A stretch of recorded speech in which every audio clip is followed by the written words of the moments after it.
Hi, this is a memoriam video for Mr. Darwyn Cook, who was one of our great storytellers, and he passed earlier this year on May 16th, 2016.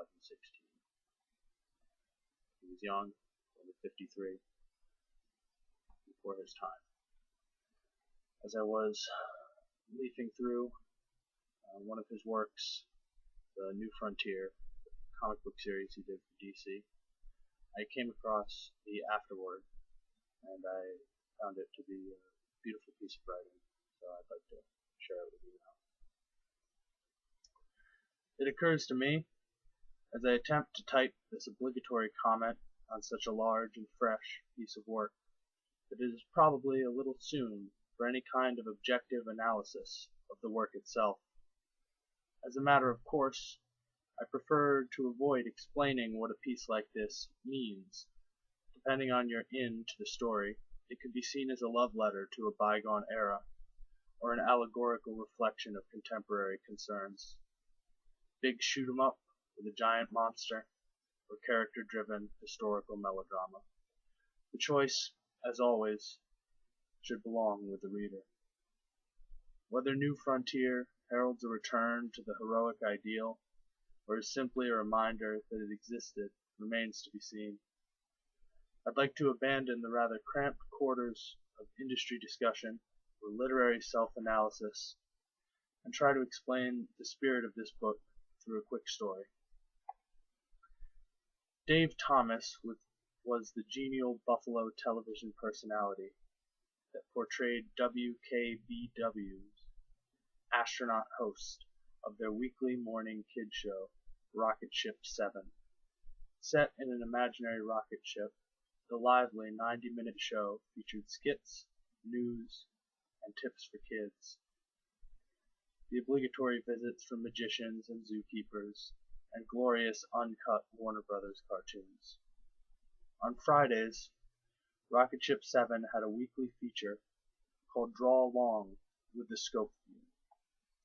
This was the late 60s, and the world was astro-crazed. Rocket Ship 7 did its low-budget best to put across to its young viewers that this was really unfolding on a high-tech space vehicle. Devices like the Scope View went a long way towards convincing us. The Scope View was essentially an old-school wall-mounted blue screen for viewing clips and photos. But on Fridays, they would have a fairly talented artist sit behind the screen, and on a very thin piece of paper, he would draw a picture with a thick marker. The illusion was perfect. From the front, the Scope View seemed to be drawing the picture like some futuristic machine or something. The challenge was to draw along with the Scope View and try to do your best. Those Friday mornings I would perch in my chair, pencil at the ready, in a world where anything was possible. A world of magic televisions in space, sunny mornings full of promise, and my drawing.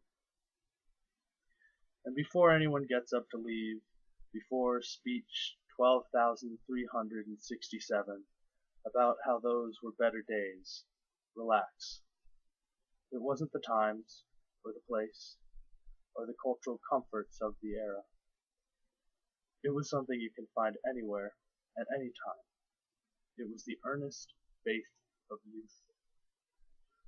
Inevitably, I grew older, and one day realized that Scope View was an elaborate scam, a parlor trick that only a kid would fall for.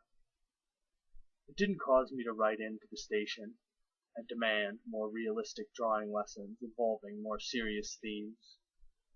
I didn't run around trying to tell people that the Scope View had artistic merit that only a select few were sensitive enough to divine. I simply sought out more detailed and realistic instruction. My youngest brother is several years my junior. When he began to sit on Fridays, pencil in hand, I felt no need to ridicule the Scope View, or change it to fit my more adult taste. I wanted him to take that little scrap of magic forward with him as I had. The scope view wasn't real. It was an imaginative fiction that was better than real, constructed to help you, in some small way, to develop your own youthful imagination. Just like Astronaut Dave was there to help us learn the golden rule. Which brings us around to superheroes, specifically the Justice League.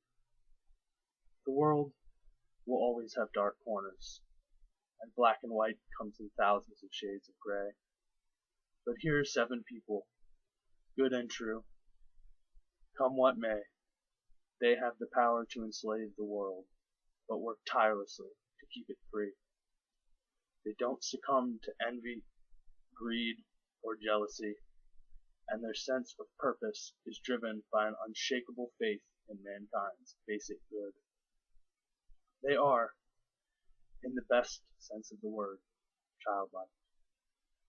It is the very essence of the term superhero, an imaginative fiction that is better than real, constructed to help you, in some small way, to develop your own youthful imagination and value system.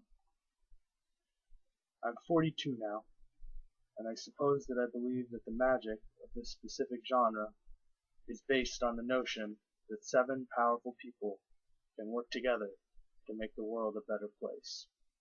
That they will do the right thing, no matter what the personal cost, no matter how grim and gritty the world around them becomes.